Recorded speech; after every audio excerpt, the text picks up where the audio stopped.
मेरो दिन सधैँ उस्तै हुन्छ होला, तर आजको दिनमा के भयो एकपटक सँगै हेरौँ है त। So hello everyone, welcome back to my day 11 mini vlog. I hope हजुरहरू सबैजना सन्चै हुनुहुन्छ होला अनि म पनि एकदम सन्चै छु। अब सुरु गरौँ मेरो आजको दिन। सधैँ झै आज पनि उठेर बिहानको सुरुवात चियाबाट गरेँ।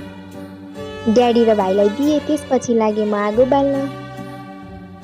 त्यसपछि खाना बनाएँ, ड्याडी माइजू भाइलाई दिएँ अनि मैले पनि खाएँ। त्यसपछि म गएँ रुममा, भाइ चाहिँ बाबु बाबु भन्दै डलसँग खेल्दै रहेछन् अनि म लागेँ ओछ्यान मिलाउन। मैले पैसा पनि भेटेँ। त्यसपछि म लागेँ बेड मिलाउन। यत्तिकैमा मैले बेड पनि मिलाइसकेँ अनि फेरि म जानु लागि कपडा धुनु। कपडा चाहिँ मैले यति धेरै भइसकेको थियो कि लाउँदै राख्दै गरेर।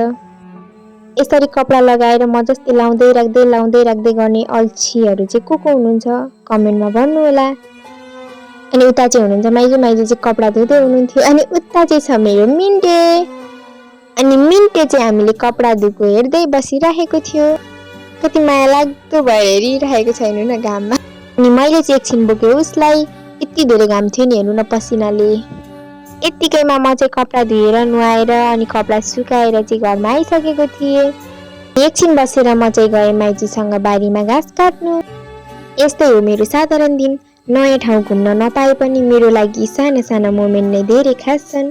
Thanks for watching. Bye bye साथीहरू, आजलाई यति नै। भोलि फेरि अर्को दिनको रुटिन लिएर भेटौँला।